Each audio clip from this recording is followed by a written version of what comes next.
வணக்கம் தலைமையிலே. வருகின்ற சில தினங்களில் 99% மாபெரும் வெடிப்புகளை, அதுவுமே தரைக்கு அடியில் 150 மீட்டருக்கு அடியில் இருக்கிற அணுக்கரு உலைகள் வெடித்து சிதறுவதை நாம் பார்ப்போம் என்று 99% நான் நம்புகிறேன். வருகின்ற சில தினங்களில் இது எங்கே நடக்க போகுதுன்னா, ஈரானில் நடக்க போகுது. இதை செய்யப்போகுது, இந்த மாபெரும் தாக்குதலை நடத்தப் போவது இஸ்ரேல். இதுவரைக்கும் ஈராக்கில் அணுக்கரு உலை தரைமட்டமாக்கப்பட்டது இஸ்ரேல் தான் பண்ணாங்க. சிரியாவில் அணுக்கரு உலை தரைமட்டமாக்கப்பட்டது அது இஸ்ரேல் தான் பண்ணாங்க. நம்ம இந்தியா ஆபரேஷன் சிந்தூரில் அணுகுண்டு மலை, பாகிஸ்தானில் அணுகுண்டுகள் வைத்திருந்த சேமிப்பு கிடங்கு, அதுவுமே பூமிக்கடியில் தான் இருந்தது. அதோடைய வாயிலை தகர்த்து காமிச்சோம். இதுக்கு பேர் வார்னிங் ஷாட் அடிமோ. வாயிலை தகர்க்கிறோம், தேவைப்பட்டா அணுகுண்டியும் தகர்ப்போம் சொல்லி ஒரு வார்னிங் கொடுத்து வந்தோம். ஆனால் அவ்வளோ சீக்கிரத்தில் அணுக்கரு உலையை தகர்க்கலாம், அணுகுண்டுகளை தகர்ப்பது கொஞ்சம் சிரமமான காரியமாக இருக்கும். இந்த 3 தடவை நடந்திருக்கு. 1 இந்தியா பண்ணாங்க, 2 இஸ்ரேல் பண்ணிக்கிறாங்க. வருகின்ற சில தினங்களில் ஈரானில் இதுவரை யாருமே பார்த்துருக்க மாட்டோம். இதுவரைக்கும் நடந்தது ஈராக் சிரியாவில் தரைத்தளத்துக்கு மேலே இருந்த அணுக்கரு உலை முற்றாக தகர்க்கப்பட்டது. இப்போ உலகமே ஆவலோடு எதிர்பார்க்குறாங்க. மிகப்பெரிய மலைப்பகுதி, கடினமான பாறையுள்ள மலைப்பகுதி 150 மீட்டருக்கு அடியில் இருக்கு. எப்படி தகர்க்க முடியும்? எல்லாம் காங்கிரீட் பிளாக், மேலே பூரா ஹெவியான கனமான காங்கிரீட் போட்டிருக்காங்க. எப்படி உடைக்க முடியும்னு சொல்லி எல்லோருமே பார்த்துட்டு இருக்காங்க. இது ஏன் நான் பேசுகிறேன், எதை வச்சு பேசுகிறேன்னா, இன்றைக்கி நான் 12ஆம் தேதி 6வது மாதம் 2025 நான் இதை பேசிக்கிட்டு இருக்கேன். இன்னைக்கு அமெரிக்கா என்ன சொல்லியிருக்காங்கன்னா, அவர்களுடைய மக்களை, அமெரிக்க மக்களை மற்றும் தூதரகங்களில் பணியாற்றும் அதிகாரிகள் இவங்களுக்கு என்ன சொல்லியிருக்காங்கன்னா, மத்திய கிழக்கு பகுதி, மிடில் ஈஸ்ட் அப்படிம்பாங்க, இந்த பகுதியில் தான் இஸ்ரேல், ஈரான், ஈராக்லாம் வரும். இங்கே யார் யார் இருக்கீங்களோ அமெரிக்கன் சிட்டிசன் அங்கிருந்து வெளியே வந்துருங்க, திரும்ப நாட்டுக்கு வாங்க, இல்லை பத்திரமான வேற இடத்துக்கு போங்கன்னு சொல்லி இன்னைக்கு அறிவுறுத்தல் கொடுத்துருக்குறாங்க. 2வது இங்கிலாந்து என்ன சொல்லியிருக்காங்கன்னா, அந்த பகுதியில் போகிற வணிக கப்பல்கள் நீங்கள் எல்லாமே அந்த பகுதியில் அந்த வழியாக போகாமல் வேறு வழியில் போங்க அல்லது கவனத்தோடு செல்லுங்கள் அப்படின்னு சொல்லி இங்கிலாந்து இன்னைக்கு அறிவுறுத்தல் கொடுத்துருக்காங்க. இது எதை காட்டுதுன்னா, மிக விரைவில் சில தினங்களில் இந்த ஈரானுடைய அணுக்கரு உலை நாம் பார்க்கும்போதே வெடித்து சிதறும் என்று நம்ம நம்பிக்கையோடு சொல்ல முடியும். மிகப்பெரிய ஒரு வான வேடிக்கை தீபாவளியை நம்ம பார்க்க போகிறோம். அநேகர் இங்கே பதிவுகள் எதுவுமே அந்த கிரவுண்ட் ரியாலிட்டிம்பாங்க, அங்கே என்ன நிஜமாக இருக்குன்னு தெரியாமல் தொடர்ந்து பதிவு கொடுக்குறீங்க.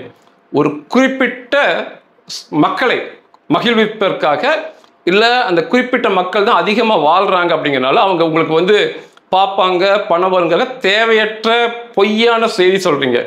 இஸ்ரேல் பற்றி எரிகிறது, களம் இறங்கிய துருக்கி, களம் இறங்கிய எகிப்து, இல்லை களம் இறங்கிய பிரான்ஸு, அதனால் இஸ்ரேல் பற்றி எரிகிறதுங்கிறாங்க. ஊதி தள்ளிட்டு போயிடுவாங்க இஸ்ரேல்காரங்க. இந்த எகிப்து, துருக்கியெல்லாம் ஒரு நாளுக்கு இஸ்ரேல் தாக்குதலுக்கு தாக்கு பிடிக்காது. துருக்கி, எகிப்து எல்லாமே. பிரான்ஸுமே அதெல்லாம் இஸ்ரேல்கிட்ட பார்க்க முடியாது, அடிச்சு பட்டை கிளப்பிடுவாங்க இஸ்ரேல்காரங்க. அவர்களுடைய இராணுவ கட்டமைப்பு அப்படி. இப்போ நம்ம தேசம் மாதிரி இராணுவம் வேறு மக்கள் வேறுன்னு கிடையவே கிடையாது. இஸ்ரேலில் இராணுவமும் ஒன்று தான், மக்களும் ஒன்று தான். இவங்க பின்னி பிணைஞ்சிருப்பாங்க. எல்லோருமே இராணுவ வீரர்கள் தான் இஸ்ரேலில். அது அங்கே கட்டாயம். 6 வருஷம் அங்கே யூத மக்களோடு தான் நாங்கள் தான் வேலை செஞ்சேன், அங்கே தான் இஸ்ரேல் இருந்தேன். 18 வயசு முடிஞ்சால் ஆண்கள், பெண்கள், கண் தெரியாதவர்கள், மூளை வளர்ச்சி குன்றியவர்கள் யாராக இருந்தாலும் சரி இராணுவத்துக்கு போயே தரணும், கட்டாயம். அது போகணும். 3 வருஷம் ஆண்கள் இராணுவ பயிற்சி எடுக்கணும், 2 வருஷம் பெண்கள் இராணுவ பயிற்சி எடுக்கணும். எடுத்துக்கிட்டு பிடிச்சிருந்தா இராணுவத்தில் இருக்கலாம், இல்லாட்டி அவங்களுடைய சிவிலியன் வாழ்க்கைக்கு திரும்ப வந்துடலாம். ஆனால் கட்டாயம். அதுக்கப்புறம் 3 வருஷம் 2 வருஷம் முடிச்ச பிறகு பெண்கள் திரும்ப போய் இராணுவ பயிற்சி எடுக்க கட்டாயம் தேவையில்லை. தேவைப்பட்டால் போவாங்க, கட்டாயம் கிடையவே கிடையாது. ஆனால் ஆண்களுக்கு திரும்ப வருஷத்துக்கு 1 மாதம் கட்டாயமாக இராணுவ பயிற்சி திரும்பவும் போகணும், அங்கே போய் வேலை செய்யணும். அந்த நாட்டு பிரதமர் என்றாலும் சரி, ஜனாதிபதி என்றாலும் சரி, எவ்வளோ பெரிய தொழில் அதிபராக சரி, அவருடைய வேலையை விட்டுட்டு 1 மாதம் போயிடணும். 58 வயசு வரைக்கும் அது அவங்களுக்கு கட்டாயம். இப்படி நீங்கள் பார்க்கும்போது இந்த இஸ்ரேலில் இருக்க யூத மக்கள் 18 வயசுக்கு மேலானவங்க, உலகமுள்ள யூத மக்கள் 18 வயசுக்கு மேலானவங்க இராணுவ வீரர்கள் தான். குறிப்பாக இஸ்ரேலுக்குள்ள பார்த்தீங்கன்னா அனைத்து யூதர்களுக்கும் கனரக இயந்திர துப்பாக்கி இருக்கும். எல்லா கையிலுமே பிஸ்டல் ரொம்ப சர்வசாதாரணமாக இருக்கும். இயந்திர துப்பாக்கிகள் அசால்ட் ரைஃபிள் ரொம்ப சர்வசாதாரணமாக பெண்கள் ஆண்கள் வச்சுக்கிட்டு ஊர்கள் சுற்றிட்டு இருப்பாங்க.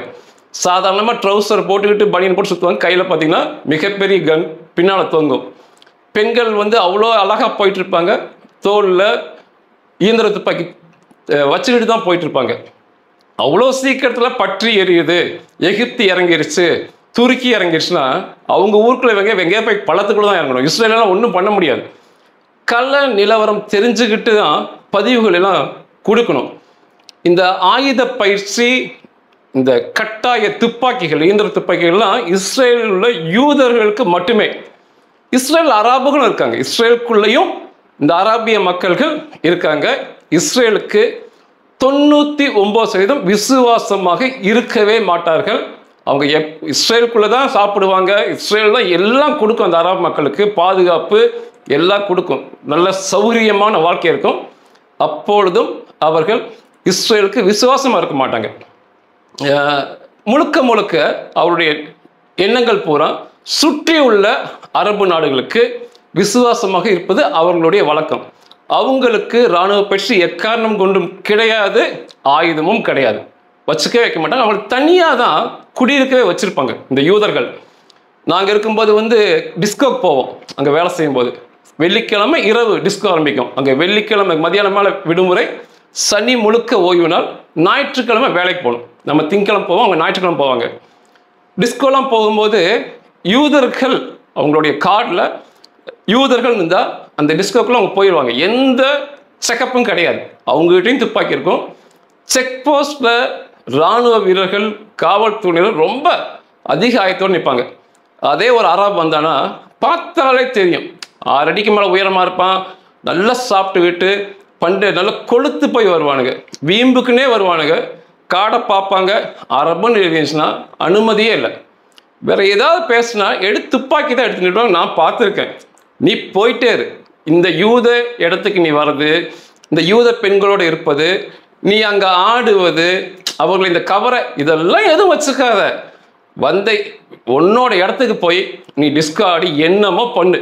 எங்கள் இடத்துக்கு வரன்னு எடுத்த உடனே துப்பாக்கி தான் எடுத்து நீட்டுவாங்க. அவனுக்கு வீம்புக்குன்னே வருவானுங்க, பிரச்சனை பண்ணிட்டு திரும்ப போயிடுவாங்க. உள்ளெல்லாம் வரவே முடியாது. அவர்களை தனியாகத்தான் இன்னைக்குமே அன்னைக்குமே இஸ்ரேல் நடத்துகிறாங்க. யாரையும் பயப்படுறது, அவங்கள தாஜா பண்ணி போகணும் அந்த மாதிரி வச்சுக்கவே மாட்டாங்க. நல்லா பழகணும் அப்படின்னா அவர்களை போல தங்கமான மனிதர்களே இல்லை. நான்லாம் போவேன் டிஸ்கோக்கு போகும்போது நான் இந்தியன், நான் இங்கே வேலை செய்கிறேன் அப்படின்னா சந்தோஷமாக என்னை உள்ள அனுப்பிடுவாங்க.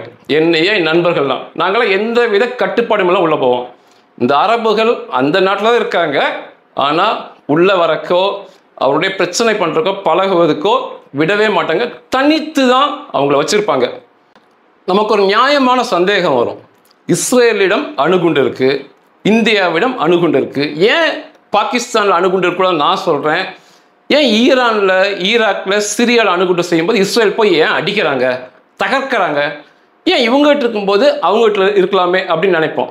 மிக தவறான புரிதல். எல்லோரையுமே உங்களைப் போல நினைப்பது உங்களுடைய தவறு. நீங்கள் உங்களை மாதிரி தான் எண்ணத்தோடு அவங்க இருப்பாங்கன்னு நீங்கள் நினச்சிங்கன்னா அது மிகப்பெரிய தவறு. நம்ம அணுகுண்டு சோதனை பண்ணி அணுகுண்டு செஞ்சு காமிச்சோம், அணுகுண்டு செஞ்சு வச்சுருக்கோம். அன்றைக்கு செய்யும்போது வாஜ்பாய் அவர்கள் பிரதமர், ஜார்ஜ் பெர்னாண்டஸ் அவர்கள் பாதுகாப்பு மந்திரி, டிஃபென்ஸ் மினிஸ்டர், அப்துல் கலாம் ஐயா அவர்கள் தான் இதுக்கு தலைமை. விஞ்ஞான ரீதியாக இந்த 3 பேர் தான் அணுகுண்டு சோதனை பண்ணி வெற்றிகரமாக அணுகுண்டாக அதை மாற்றி காட்டணும். ஒரு ஹிந்து, ஒரு முஸ்லீம், ஒரு கிறிஸ்டியன், இதுதான் இந்தியா. இதுதான் இந்தியா. நம்ம என்ன சொன்னோம் உலகத்துக்கு அணுகுண்டு செஞ்சனையே? மிக தெளிவான, உலகத்தில் யாரும் சொல்லாத கருத்தை பதிவு பண்ணாங்க. வாஜ்பாய் அவர்கள் பதிவு பண்ணார். எங்கள் மேலே அணுகுண்டு போடாமல் நாங்கள் எக்காரணம் கொண்டும் அணுகுண்டை கையில் எடுக்க மாட்டோம். அணுகுண்டு இருக்கிற நாட்டோட சண்டை போடுறோம். உதாரணத்துக்கு சீனா கூட சண்டை போடுறோம். அவங்ககிட்டயும் அணுகுண்டு இருக்குது, நம்மகிட்டையும் இருக்குது.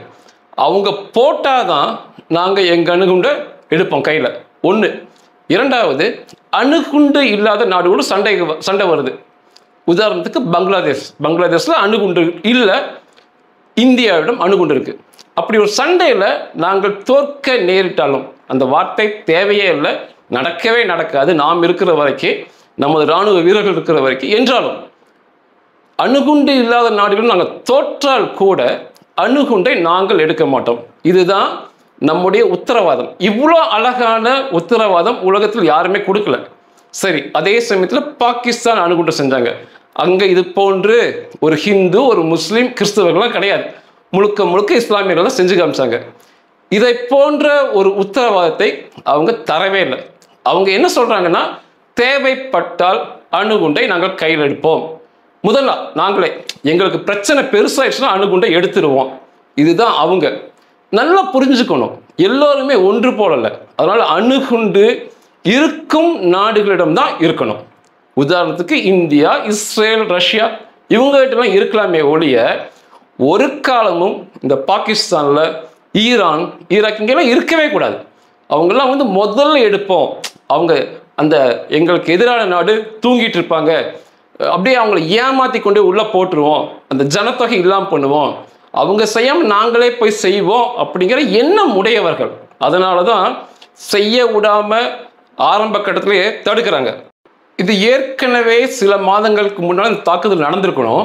ஆனால் ட்ரம்ப் வந்து நிப்பாட்ட சொல்லியிருந்தார். கொஞ்சம் பொறுங்க, நிப்பாட்டுங்க, நாங்கள் பேச்சுவார்த்தை நடத்துகிறோம் அப்படின்னாங்க. இது என்ன பேச்சுவார்த்தைனா, அமெரிக்கா, ஈரான் மற்றும் ஓமன் இந்த 3 நாடுகளும் இணைந்து ஒரு பேச்சுவார்த்தை நடத்தினாங்க. ட்ரம்ப் என்ன சொன்னார்னா, ஈரானுக்கு ஏன் அடி வாங்கி எல்லாம் உடையுது, அதெல்லாம் வேண்டாம், நீங்களாகவே இந்த அணுக்கரு உலையில் யுரேனியத்தை செறிவூட்டுவதை என்ரிச் பண்ணுறது அப்படிம்பாங்க. இந்த என்ரிச்மெண்ட்லாம் நிப்பாட்டிக்கிட்டு அந்த இயந்திரத்தை முழுவதும் கலட்டி இந்த யுரேனியம் தாதுக்கள் செறிவூட்டப்பட்ட, அதிக செறிவூட்டப்பட்ட யுரேனியத்தை கொடுத்துருங்க எங்ககிட்ட. கொடுத்துக்கிட்டு இந்த மிஷின்லாம் கழட்டி வச்சுக்கோங்க. ஓரளவுக்கு ஒரு எங்களுடைய மேற்பார்வையில் மின்சாரத்துக்கு தேவையான யுரேனியத்தை செறிவூட்டி வச்சுக்கோங்க. அதுக்கு மேலே நீங்கள் செறிவூட்டினதெல்லாம் இருக்கக்கூடாது, கழட்டிடணும். கம்ப்ளீட்டாக எல்லாத்தையும் மிஷின்லாம் கழட்டி மிஷினை கொடுத்துடணும். அந்த செறிவூட்டப்பட்ட யுரேனியத்தை கொடுத்துடணும். தேவைப்பட்டால் சர்வதேச நாடுகள் உங்களை கண்காணிக்கும், நீங்கள் மின்சாரத்துக்கு தேவையான யுரேனியத்தை வச்சுக்கோங்க அப்படின்னு சொன்னாங்க. ரெண்டுமே வேற வேற செறிவூட்டுதல் வித்தியாசப்படும். மின்சாரத்துக்கான யுரேனியத்தையும் அந்த வெடிகுண்டுக்கு தேவையான யுரேனியம் வேறுபடும். அதுக்கு அனுமதிக்கணும்னு சொல்லி பேச்சுவார்த்தை ஒரு 2-3 மாசமா போயிட்டே இருந்தது. ஏன் நீங்கள் அடி வாங்கி எல்லாம் இடிஞ்சு சாகுறீங்க, பேச்சில் கேட்டுக்கலாம்னு சொல்லி பேசினாரு. ஆனால் இதை மண்டைகளுக்கெல்லாம் இதெல்லாம் புரியாது. அடி வாங்கிட்டே வெற்றி தினம் கொண்டாடுவானுங்க. பாகிஸ்தான் மாதிரி அடி வாங்கிட்டே கொண்டாடும் நபர்கள் அவர்கள்லாம். அவர்களுக்கெல்லாம் இந்த பேச்சுவார்த்தை, அமைதி, அன்பு புரியவே புரியாது. அடிச்சு உடைச்சாதான் அவங்களுக்கு புத்தியே வரும். அந்த பேச்சுவார்த்தை தோல்வியில் முடிஞ்சிருக்கு. ஈரான் என்ன சொல்றாங்கன்னா, அணுகுண்டுகள் செய்வது, யுரேனியத்தை தரம் உயர்த்துவது, என்ரிச் பண்ணுவது எங்களுடைய உரிமை. நாங்கள் எக்காரணம் கொண்டும் உங்களெல்லாம் நீங்கள் கழட்டி தருவோம், அதெல்லாம் நிறுத்திடுவோம், செய்யவே கற்பனையே பண்ணவே நான் தர மாட்டோம்னு சொல்லி இன்று இப்படி போயிட்டு இருக்கு. அதனால இந்த பேச்சுவார்த்தை அமெரிக்கா விலகிட்டு இஸ்ரேலுக்கு பச்சை கொடி காட்டுறாங்க. மேற்கொண்டு நீங்கள் பண்ணிக்கங்க, நாங்கள் பேச்சுவார்த்தை பண்ணோம் 3 மாசமா முடியலை, இதுக்கு மேல் உங்களுடைய பொறுப்பு அப்படின்னு இஸ்ரேலுக்கு விட போகிறாங்க. ஏன்னா அங்கே அணுகுண்டு செய்யும் அளவிற்கு அந்த யுரேனியத்தை செறிவூட்டும் நிகழ்வு நெருங்கி வந்துருச்சுன்னு தெரியுது. அதனால் நிச்சயமாக அடித்து தான் தீர வேணும். அணுகுண்டுகள் செய்ய தேவையான யுரேனியம் இது செறிவூட்டும் நிகழ்வுகள் ஒரு 4 கட்டமாக பிரிச்சுக்குவாங்க. முதல்ல இதுக்கு யுரேனியம் தாது வேணும். இதுதான் முதல் கட்டம், யுரேனியம் தாது கிடைப்பது. யுரேனியம் தாது தங்கத்தை விட மிக அரிதானது, கிடைக்கவே கிடைக்காது. நீங்கள் 1000 லாரியில் மணல்களை எடுத்து சலிச்சாலும் ஒரு ஸ்பூன் அளவு கூட யுரேனியம் கிடைக்காது. அவ்வளோ மிக அரிதிலும் அரிதானது யுரேனியம் தாது. இதுதான் ஃபர்ஸ்ட் ஸ்டேஜ், முதல் கட்டம். யுரேனியம் தாதுவை பிடிக்கிறது. ஈரான் என்ன பண்ணுறாங்கன்னா அவர்களே யுரேனியம் எடுக்கக்கூடிய சுரங்கங்களை தோண்டி வச்சுருக்காங்க. முதல்ல வந்து ஈரான் வெளியே வாங்கினாங்க. இப்போ ஈரான் அவர்களுக்கு தேவையான யுரேனியத்தை அவர்கள் பூமியில் சுரங்கம் அமைத்து எடுக்கிறாங்க. இது முதல் கட்டம் வெற்றி பெற்றாங்க. இரண்டாவது கட்டம் வந்து இந்த கிடைச்ச யுரேனியத்தில் 99.3% U-238 தான் இருக்கும். அது மின்சாரம் செய்வதற்கோ அல்லது வெடிகுண்டு செய்வதற்கோ ஆகவே ஆகாது. அது ஆகவே ஆகாது. U-238 அது வந்து அணு பிளப்பு அதில் ஏற்படாது. அதனால் அது ஆகாது. இப்போ வந்து ஒரு 100 கிலோ கிடைச்சதுன்னா 99 கிலோ 300 கிராம் இந்த U-238 தான் இருக்கும். அதனால் அது ஆகாது. வெறும் 700 கிராம் தான். 100 கிலோவில் வெறும் 700 கிராம் தான் U-235 யுரேனியம் கிடைக்கும். அதுதான் மின்சாரம் தயாரிக்க அணுகுண்டு செய்ய உபயோகப்படும். ஏன்னா அதுதான் அணு பிளவு ஏற்படும் மோதும் போது அதுதான் ஆகும். இது இரண்டாவது கட்டம். இது சென்ட்ரிஃபியூஜ் அப்படிம்பாங்க. இதை செய்யறத ஈரானுக்கு வந்து யுரேனியம் கிடைச்சிருச்சு. அதுக்கப்புறம் இரண்டாவது கட்டமாக சென்ட்ரிஃபியூஸ் மிஷன் அப்படிம்பாங்க. அதில் வச்சு அந்த U-235 பிரித்து எடுத்துட்டாங்க. அது வந்து எல்லோ கேக் அப்படிம்பாங்க. மஞ்சள் கேக் வடிவத்தில் ரொம்ப அழகாக இருக்கும் இந்த U-235. அதை அவங்க பிரிச்சுட்டாங்க. இரண்டாவது கட்டம் அவங்க தாண்டி வந்துட்டாங்க. மூன்றாவது கட்டம் வந்து என்ரிச்மெண்ட் அப்படிம்பாங்க. இது மூணாவது. இந்த U-235 இன்னும் வளப்படுத்துவாங்க, செறிவூட்டுவாங்க. அப்படி செறிவூட்டும் போது 5% செறிவூட்டினா போதும் அந்த U-235 மூலமாக மின்சாரம் தயாரிக்கலாம். மிக அழகான அருமையான மின்சாரம் தொடர்ச்சியாக தயாரிச்சுட்டே இருக்கலாம். இப்போ வந்து ஈரான் வந்து 2 கட்டத்தை தாண்டிட்டாங்க. அவர்களுடைய பூமியிலேயே அவங்க யுரேனியத்தை எடுத்துட்டாங்க. அப்புறம் சென்ட்ரிஃபியூஸ் பண்ணி அந்த U-235 பிரித்து எல்லோ கேக்காக மஞ்சள் கேக்காக அதை மாற்றிட்டாங்க. ரெண்டாவதும் முடிச்சுட்டாங்க. மூன்றாவது ஸ்டேஜ் இதுதான் உலகம் பூரா பண்ணுவாங்க. நிறைய பேருக்கு குழப்பம் ஏற்படும். மின்சாரம் வந்து யுரேனியத்தில் தயாரிக்கிறாங்க, அணுகுண்டு ஏன் செய்ய முடியும் ஒரு சந்தேகம் வரும். இதெல்லாம் வரணும். மூன்றாவது கட்டம் வந்து இந்த பிரித்தெடுத்த U-235 மஞ்சள் கேக்கை வந்து வாயு வடிவமாக மாற்றி அது இன்னும் மேற்கொண்டு செறிவூட்டுவாங்க, வளப்படுத்துவாங்க. என்ரிச்மெண்ட் அப்படிம்பாங்க. அப்படி வளப்படுத்தும் போது அந்த மஞ்சள் கேக் வந்து 5% வளப்படுத்தும் போது என்ரிச் பண்ணும்போது அதிலிருந்து மின்சாரம் தயாரிக்கலாம். ஒரு அருமையான அழகான தொடர்ச்சியான மின்சாரம் அதிலிருந்து தயாரிக்கலாம். இதுவரைக்கு செஞ்சாங்கன்னா சர்வதேச நாடுகளுக்கு கட்டுப்பட்டு உலக நாடுகள் விட்டுருவாங்க. இப்போ நம்ம கூடங்குளம் அதிலெல்லாம் செஞ்சுக்கிட்டு இருக்கோம். மின்சாரம் மட்டும்தான் தயாரிக்கிறோம் அப்படிங்கும்போது அது வந்து சர்வதேச நாடுகள் பார்வையிடுவாங்க. வந்து பார்வையிட்டு அதோடு அவங்க நிறுத்திக்கிறாங்க. மின்சாரம் மட்டும் தயாரிக்கிறாங்கன்னா மிகச்சரி இந்த 3 கட்டமும் நடக்கலாம்.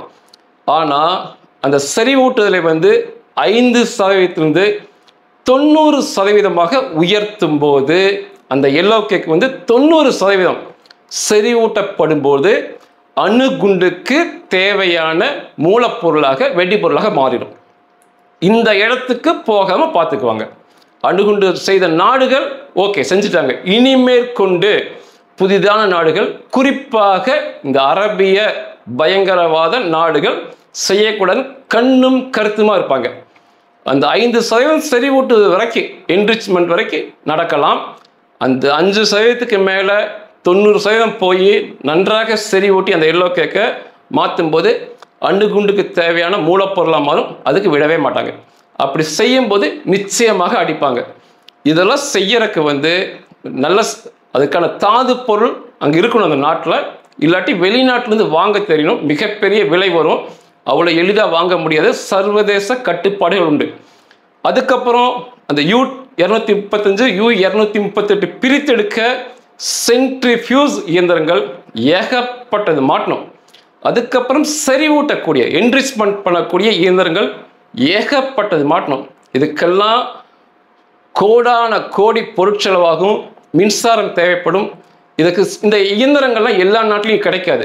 ரஷ்யா, பிரான்ஸு, அமெரிக்கா போன்ற நாடுகள் தான் அந்த இயந்திரங்கள்லாம் வாங்கிக்கணும். பல வருஷங்கள் இதெல்லாம் ஆகும். இந்த யுரேனியம்லாம் பிரித்து செறிவூட்டி 90% அணுகுண்டுக்கு தேவையான மூலப்பொருள் ஆவதற்கு பல வருஷம் தேவைப்படும். அது வரைக்கும் பார்த்துக்கிட்டே இருப்பாங்க. 5% தாண்டும் போது அடிக்கலாங்கிற முயற்சிக்கு வந்துடுவாங்க. இப்போ ஈரான் வந்து அந்த மஞ்சள் கேக்கை வந்து கிட்டத்தட்ட 60% 70% செறிவூட்டி விட்டார்கள். இன்னும் சில மாதங்களில் அது 90% செறிவூட்டிடுவாங்க. ஈரான் இருக்கிற அந்த யுரேனிய மூலப்பொருளை வச்சு பார்க்கும்போது 8 to 10 அணுகுண்டுகள் செய்ய முடியும். அதான் இதுதான் ஸ்டேட்டஸ். இந்த ஈரானுக்கு செறிவூட்டக்கூடிய இயந்திரங்கள், பிரித்தெடுக்கக்கூடிய இயந்திரங்கள், இந்த கட்டமைப்பெல்லாம் கொடுத்தது யாருன்னு பார்த்தா உங்களுக்கு வியப்பாக இருக்கும். அமெரிக்கா தான் இந்த இயந்திரங்கள் கட்டமைப்பெல்லாம் பண்ணி கொடுத்தாங்க. பல கோடிகள், பல ஆயிரம் கோடிகள் வாங்கி கூட செஞ்சு கொடுத்தாங்க.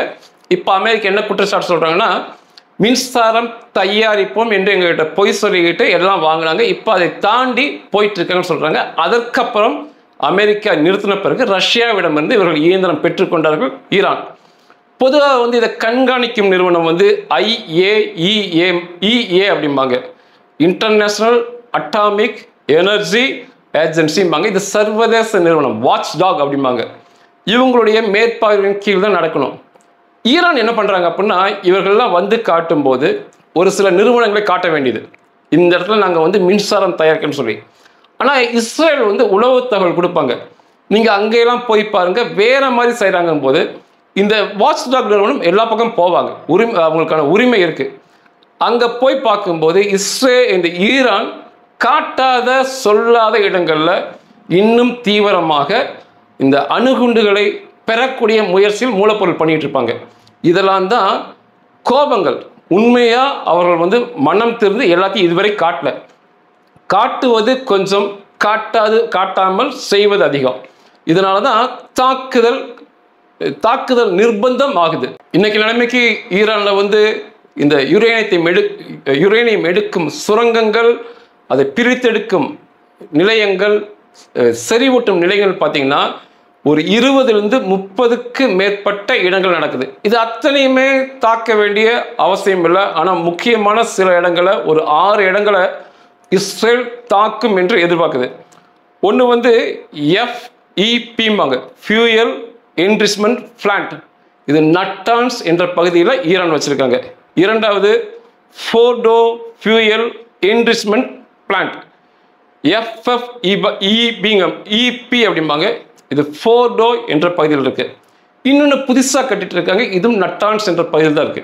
இந்த 3 மிக முக்கியமானது. இது ஏன் இந்த 3 முக்கியமானதுன்னா, இந்த சிரியாவில் தகர்த்ததை, ஈராக்கில் தகர்த்ததை ஈரான் பார்த்துக்கிட்டு 150 மீட்டருக்கு அடியில் தான் இந்த 3மே இருக்கு. 90 மீட்டர்லேருந்து 150 மீட்டர் வரைக்கும் ஆழத்தில் பூமிக்கெல்லாம் வச்சிருக்காங்க. அது கடினமான மலைப்பகுதி, அதை தோண்டி உள்ள வச்சிருக்காங்க. இவருக்கு இந்த தோண்டும் டெக்னாலஜிலாம் பண்ணி கொடுத்தது நார்த் கொரியா. இன்னைக்கு நார்த் கொரியா தான் சுரங்கங்கள் தோண்டி அதுக்குள்ள இதெல்லாம் செய்வது எக்ஸ்பர்ட் அப்படிம்பாங்க. நார்த் கொரியா என்ஜினியர்ஸ் தான் அங்கே போய் இதை தோண்டி கொடுத்து, இந்த 3 இடங்களுமே பூமிக்கடியில் 150 மீட்டர் கீழே இருக்கு. இதை தகர்ப்பது ஒரு சேலஞ்ச் அப்படிம்பாங்க. ஒரு மிகப்பெரிய உலகம் வியப்பா பார்க்கக்கூடிய இந்த 3மே. அப்போ இன்னொரு 3 இருக்கு, த பைலட் ஃபியூயல் என்ரிச்மெண்ட் பிளான்ட் அப்படிம்பாங்க. இது கொண்டாஃப் ஹெவி வாட்டர் ரியாக்டர் அப்படிம்பாங்க. இது அராக் என்ற பகுதியில் வச்சிருக்காங்க. இன்னொன்று வந்து uranium conversion and fuel fabrication ஃபெசிலிட்டிம்பாங்க. இது எஸ்பஹான் என்ற பகுதியில் இருக்கு. இந்த 3 பூமிக்கு மேலே இருக்கு. இந்த 3மே பூமிக்கு மேலே இருக்கிறத தகர்ப்பது இஸ்ரேலுக்கு ஒரு பெரிய விஷயம் அல்ல. நிச்சயமா தகர்த்துருவாங்க. ஆனால் அந்த பூமிக்கு அடியில் அந்த 3 தான் எப்படி தகர்க்க போறாங்கன்னு சொல்லி உலகம் வியப்பா பார்த்துட்டு இருக்கிறாங்க. இது 2 வகையில் தகர்க்கலாம். ஒன்று அது பூமிக்கு அடியில் இருக்குது. ஒன்று ஏஜென்ட், மொசாத் ஏஜென்ட் ஊடுருவி உள்ள போய் வெடி குண்டுகளை ஒரு டைமர் செட் பண்ணி அந்த பகுதி பூரா உள்ள வச்சுக்கிட்டு இவங்க வெளியே வந்து தகர்க்கலாம். ஆனால் இந்த 3லையுமே மொசாத் ஏஜென்ட் வெடிகுண்டோட ஊடுருவி போகிறது எனக்கு தெரிஞ்சு சிரமம்தான்.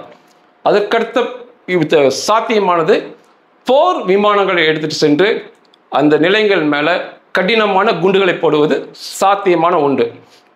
இந்த போர் விமானங்களை எடுத்து போய் தான் செய்ய போறாங்கன்னு தோணுது. ஏன்னா 2024 ஈரான் மேல இஸ்ரேல் தாக்குதல் நடத்தினாங்க. 100க்கு மேற்பட்ட போர் விமானங்கள் கொண்டு போய் தாக்குதல் நடத்தினாங்க. F-35, F-15D, F-16I-494 இந்த 3 வகை போர் விமானங்கள் 100க்கு மேற்பட்டதை அங்கே எட்டு போனாங்க ஈரானுக்குள்ள. இஸ்ரேல் என்ன பண்ணுவாங்கன்னா, அமெரிக்காட்ட போர் விமானங்கள் வாங்கிட்டு ஆல்டர் பண்ணிக்குவாங்க.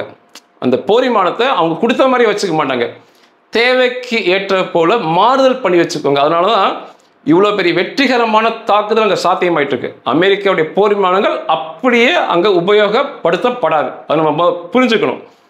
100க்கு மேற்பட்ட போர் விமானங்களை ஈரானுக்குள்ள கொண்டு போய் 3 அலைவரிசை தாக்குதல் நடத்தினாங்க. முதல் ஒரு அலைவரிசை தாக்குதல், 2வது 3வது தாக்குதல் நடத்தினாங்க.